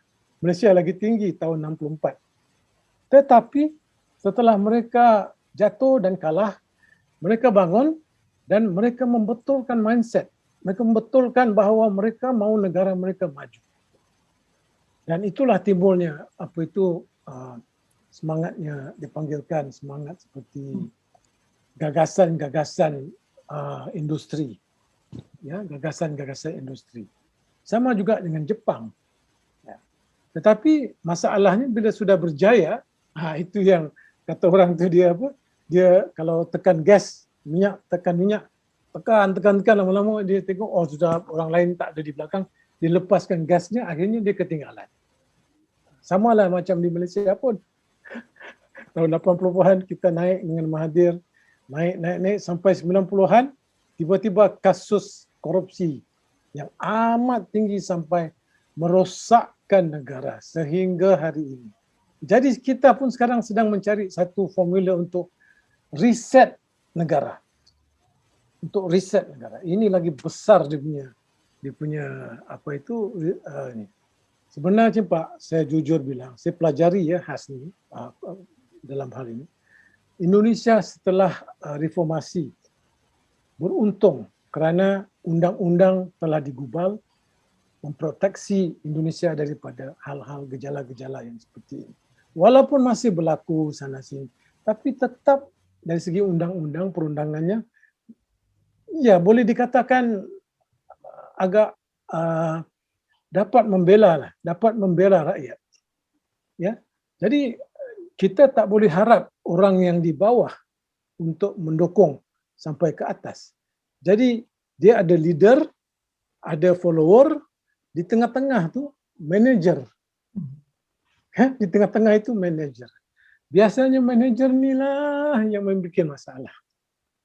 Karena bila manager ni masalah, yang followernya pun jadi masalah. Jadi leader jangan aja main di lapangan, leader harus turun ke padang, turun ke lapangan dan checking. Kita harus tukar mindset ini supaya mereka bukan ada status gemilang, status istimewa, tidak, harus ditukar.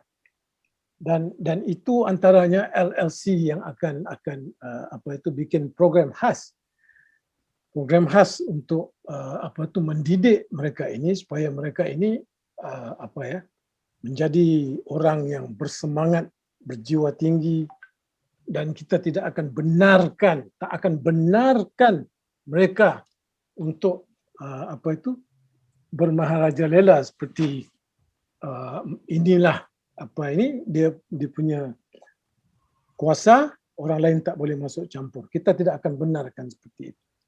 Wallahu alam. InsyaAllah kita akan ambil tindakan tertentu. Baik, terima kasih Datuk penjelasannya. Jadi cukup jelas ya Pak Ronidin bahwa nanti juga insya Allah ada pembinaan ya. Baik, nampaknya tadi Pak Akmal tuh mau nanya. Silakan Mas Akmal. Ya. Assalamualaikum warahmatullahi wabarakatuh. Waalaikumsalam warahmatullahi wabarakatuh. Kebetulan saya baru ikut di forum ini dan saya sangat tertarik sekali tentang pemberdayaan ekonomi umat. Seperti disampaikan tadi, ya banyak persoalan-persoalan yang kita hadapi di tengah-tengah masyarakat. Kebetulan saya juga pernah berpengalaman dulu di pemberdayaan kemasyarakatan waktu setelah krisis moneter 98. Dari pengalaman itu kita lihat memang pertama itu memang ada soal mindsetnya. Ini yang jadi soal ketika kita memberikan sebuah otonomi untuk pengelolaan dana kepada masyarakat, ternyata dalam pelaksanaannya mereka mengkhianati, artinya soal uang. Padahal kita sudah menyusun sebuah visi sebuah kelompok tersebut, apa-apa saja yang harus diperjuangkan, karena selama ini yang kita lihat umpamanya koperasi koperasi simpan pinjam. Padahal persoalan anggota itu kan bukan soal uang simpan pinjam saja, termasuk ada soal pendidikan di sana, ada soal kebutuhan-kebutuhan harian, segala macamnya. Dan bahkan kita ingin mengembangkan kalau dapat kelompok ini, waktu itu kita ngelola umpamanya sopir bus kota yang dari Padang ke kampus Unan itu, agar mereka juga buat taman kanak-kanak, ya, begitu. Nanti juga menjual oli segala macamnya. Jadi ada yang berhubungan langsung.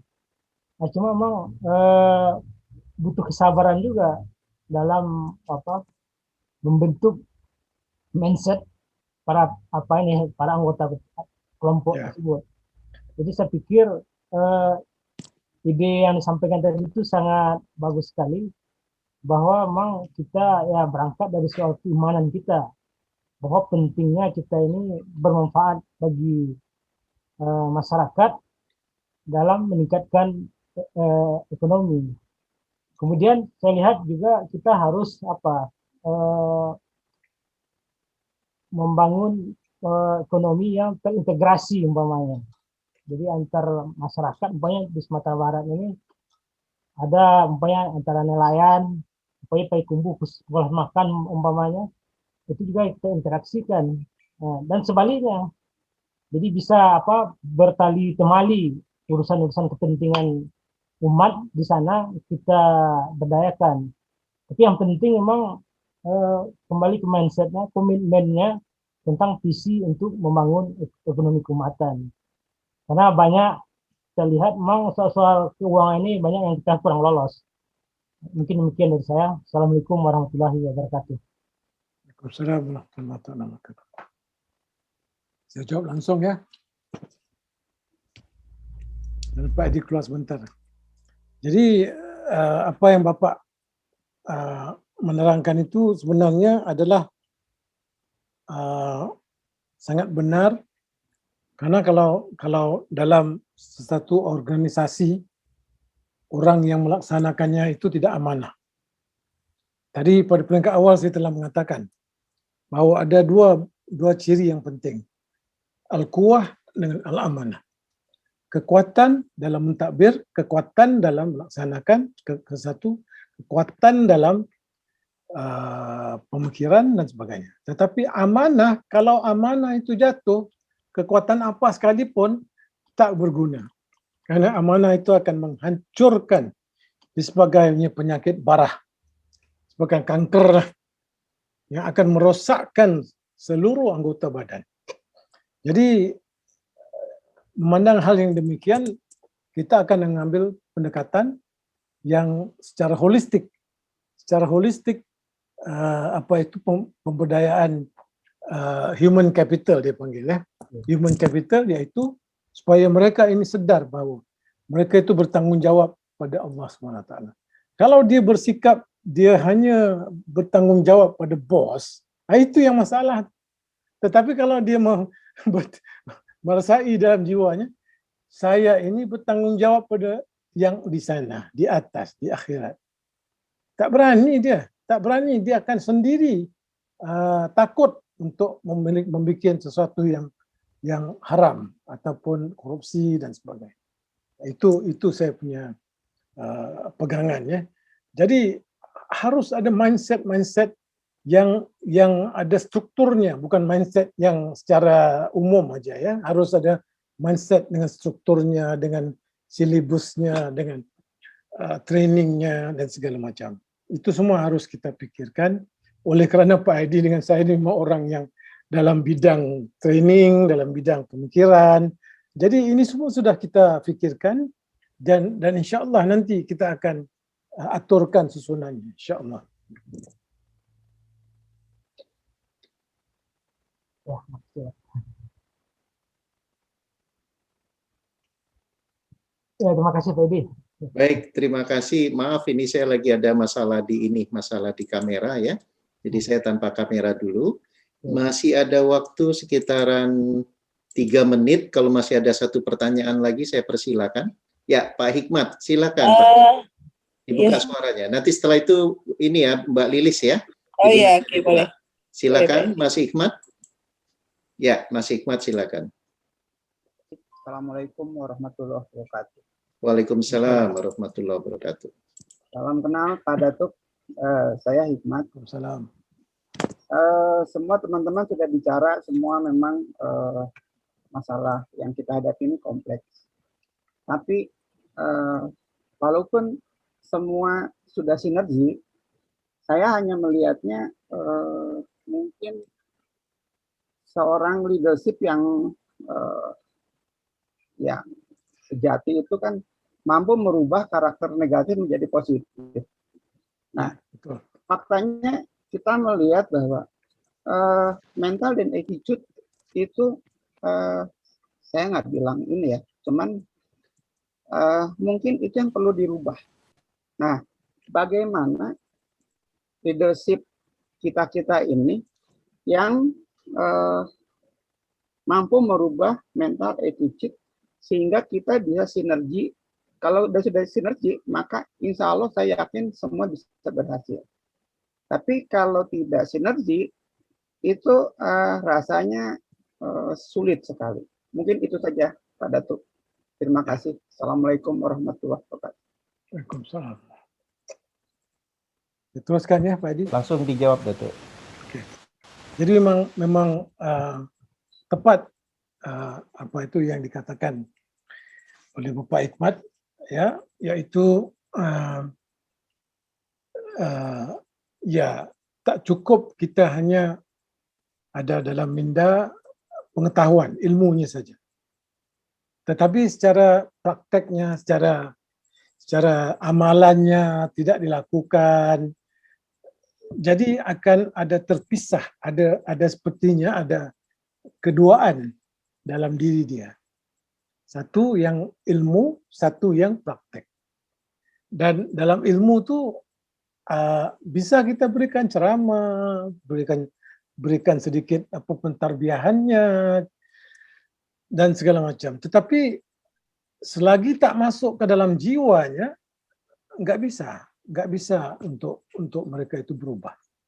Jadi harus kita adakan program-program yang lebih mencengkam jiwa mereka. Kalau istilah yang saya ingin menggunakan, yang program sehingga kan yaitu kita adakan seperti, minta maaf cakap ya, kita adakan program solat tahajud, kita adakan program seperti tadarus, yang itu akan masuk ke sentuhan hati. Baru bisa. Kalau setakat oke, carta organisasinya kata begini, A, B, C, D gitu. Nggak cukup. Itu setakat di akal, bukan di dalam hati. Kita mau perubahannya di dalam jiwa, di dalam hati. Itu baru sukses. Itu baru sukses. Sepertinya, lihatlah bagaimana ya, Presiden Turki itu. Orangnya keras, orangnya jiwa kental, dengan tekanan-tekanan dari negara Greece, daripada negara Prancis, dari negara Amerika, tetapi dia ada kekuatan. Dia tahu yang dia ada kekuatan. Apabila dipaksa tunduk untuk melepaskan Masjid Hagia Sophia itu, beliau mengatakan tidak, ini adalah hak kita. Karena dalam jiwanya sudah ditanamkan bahwa dia adalah bertanggung jawab menghidupkan balik kemakmuran Islam. Dan Allah Ta'ala memberikan ganjaran karena sekarang ini ya hasil secara tak langsung nggak tahu ya, tapi Allah mengkurniakan kepada negara Turki satu gunung emas. Satu gunung emas. Tak silap saya nilainya berapa triliunan begitulah. Dolar, bukannya ringgit, bukannya rupiah. Triliunannya dolar ya. Jadi begitu sekali yang Allah punya kurniaan kepada orang yang membela bangsa dan agama mereka. Jadi itu yang kita harus berikan mindset yang positif, Pak. Mindset yang positif yang berbasiskan ilmu yang kita terlupa, bukan kita ilmu itu tak tahu, tapi terlupa dan tidak diingatkan. Nah, jadi kalau zaman dulu ya para ulamanya penekanannya lebih ke sini, tapi sekarang kita sudah ke depan, kita harus persiapan untuk mengendalikan orang yang akan menyambut satu kedatangan yang kalau tak mampu menyambut kedatangan itu hancur, musnah.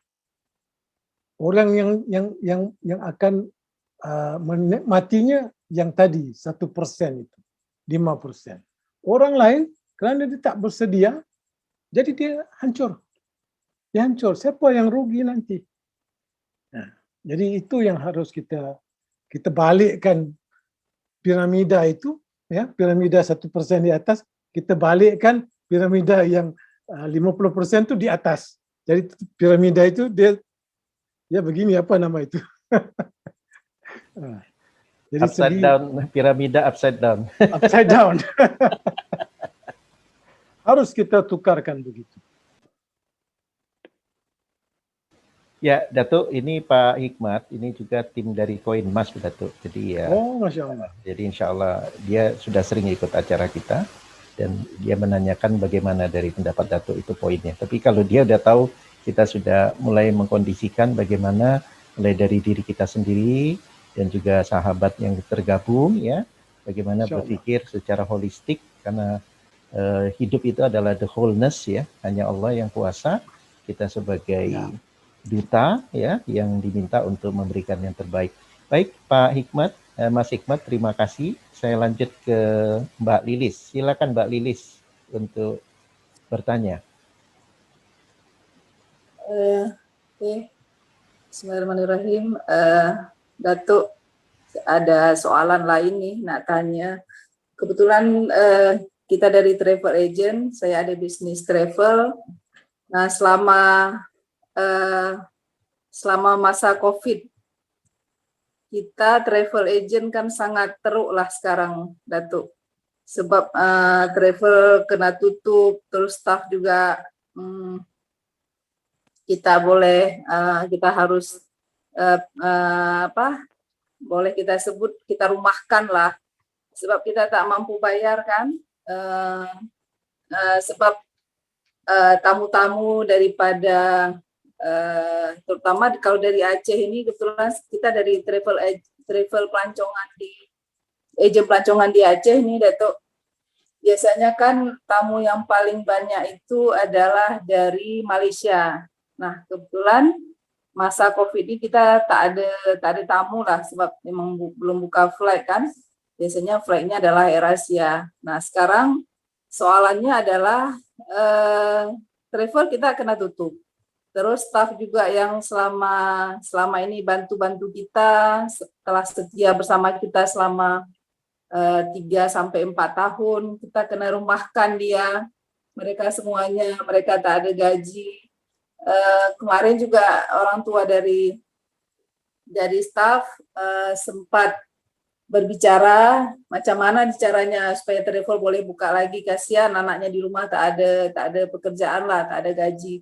Nah, dari ilmu leadership, Datuk, apakah yang kita lakukan ini kita berdosa karena staff yang selama ini setia sangat pada kita, baik, telah berbuat sehingga travel kita menjadi bagus, menjadi sukses lah, terus kita kena rumahkan mereka sebab kita tak mampu bayar, tak ada tamu kan. Nah, macam mana itu, Datuk? Apakah kita telah berbuat dosa pada mereka? Terus bagaimana seharusnya harus kita lakukan? Terima kasih, Datuk. Masya Allah, ini pertanyaannya realistis sekali nih, Datuk. Tafadhol dijawab, Datuk, ini dari Mbak Lilis dari Aceh nih.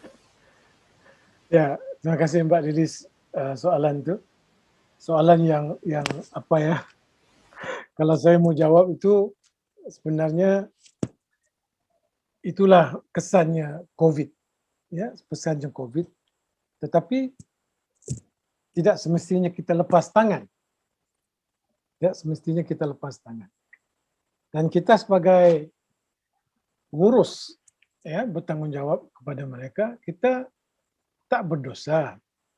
Cuma kita harus coba melobikan pihak pemerintah untuk berikan sokongan. untuk berikan sokongan supaya mereka ini dapat ada sepertinya apa itu, kalau sini panggil pampasan ataupun bayaran kerugian, supaya dapat menampung mereka selama 6 bulan dan sehingga apa itu COVID itu selesai. Kalau di sini solusinya seperti itu, dia ada dipanggilkan package, ya, COVID punya dipanggil recovery package. Banyak negara-negara melaksanakan seperti itu sebenarnya, bukan saja di Malaysia. Saya tak tahulah di Indonesia bagaimana pelaksanaannya. Kalau kata dosa, saya agak itu terlalu berat untuk kita menghukum diri kita seperti itu. Tetapi yang jelas, kalau ya bisnes itu sudah tidak berkemampuan, ya, maka kita sudah terlepas daripada kita punya tanggungjawab. Tetapi harus kita usahakan untuk mendapatkan dokongan daripada pihak pemerintah untuk berikan sedikit pertolongan. Wallahu a'lam bishawab di Indonesia ini bagaimana, tapi kalau di Malaysia persatuannya agak keras untuk memohon apa itu pertolongan supaya mereka dapat membantu ahli untuk maintain staff dengan apa gaji yang separuh, katakan, kalau tak penuh pun. Jadi saya wallahu a'lam bisa kalau dah sampai ke tahap itu di seluruh dunia, itu sudah diserahkan pada pihak pemerintah, bukan lagi pihak PT ataupun pengurusnya. Wallahu a'lam. Maaf kalau saya tak puaskan, tak memberikan jawapan yang puas hati kepada Ibu. Ya. Baik, terima kasih Mbak Lilis ya. Namun kini Mbak Lilis tadi ada Bang Sukri ya. Bang Sukri itu Ketua Asati. Tadi pun Datuk ini sebagai update. Kita pun tadi juga meeting ya di Jakarta. Bang Sukri langsung dari Bandung. Kita tengah tetap mengusahakan bagaimana agar menggeliat ya wisata ini dengan berbagai produk yang nanti kita coba bicarakan. Jadi tetap saja tadi langkah ikhtiar dilakukan, karena tanpa itu kita akan tadi menyerah dengan keadaan. Dan di sini pun ada wasekjennya itu Mbak Cici itu dari Padang ya. Jadi gitu Mbak Lilis ya, insya Allah doakan kami terus berusaha dari Asati dan juga Datuk juga ini dari internasional itu ada yang namanya First Halal Travel, itu pun tadi juga saya ungkapkan bahwa itu akan sinergi ke depan ya. Jadi tetap kita untuk wisata ini kita masih terus upayakan. Salah satu produk yang kita lagi usulkan ke pemerintah itu adalah program wellness, Datuk. Jadi ada wisata wellness nanti. Tapi wellness di sini dalam konteks holistik. Jadi siapa yang mengenal dirinya, dia akan mengenal Tuhannya. Jadi insya Allah itu konsepnya. Baik, sahabat LLC yang berbahagia, sangat senang sekali ini. Dan saya yakin kalau kita teruskan, pengalaman Datuk akan kita terus kuras. Dan juga apa wejangan-wejangan beliau untuk kita sama-sama dapat ya di malam hari ini. Jadi karena waktu jual lah memisahkan kita, karena sudah lebih dari 10 menit waktu yang dijangkakan. Sebelum kita tutup acara kita malam hari ini, ada sepatah dua kata Datuk sebagai penutup sebelum saya sebagai moderator menutup acara kita malam ini. Silakan Datuk. Ya, bismillahirrahmanirrahim. Terima kasih pada semua yang hadir, yang sudi mendengar apa cerita-cerita yang saya ceritakan. Yang seperti saya terangkan, saya ini lebih mirip kepada action plan. Saya bukan lebih kepada teori. Karena yang kita butuhkan adalah action plan, action item. Saya minta maaf kalau ada apa-apa yang terlebih kata, yang terkurang kata, yang mungkin saya kurang paham kerana ya ada soal-soal local wisdom yang harus saya pelajari. Namun saya yakin kalau kita sama-sama ya memperjuangkan apa yang inspirasi, visi yang saya terangkan tadi bersama Pak Edi, dapat dukungan daripada ibu bapa, abang-abang, adik-adik, insya-Allah saya yakin kita akan berjaya. Karena apa? This is real. Kita ada real program. Kalau kita teori, tak payah cerita lah, tak payah cerita. Tapi kita ada real program. Kalau contoh ya Ibu Lilis ya, kalau mana yang agak sudah terlepas dan tak boleh lagi, kalau kita sudah sukses untuk membuat program dengan koperasi tadi di lahan kita di Palembang, saya mengundang mereka untuk menjadi partisipan ataupun peserta ya dalam program Wakaf Warrior kita, yaitu mereka yang terlibat dalam World Food Basket kita, yang menanam sayur, menanam nanas, menanam apa-apa. Itu ada training yang harus diberikan nanti. Ada waktunya nanti. Itu saja yang saya mau sampaikan Pak Edi. Baik, terima kasih banyak Datuk.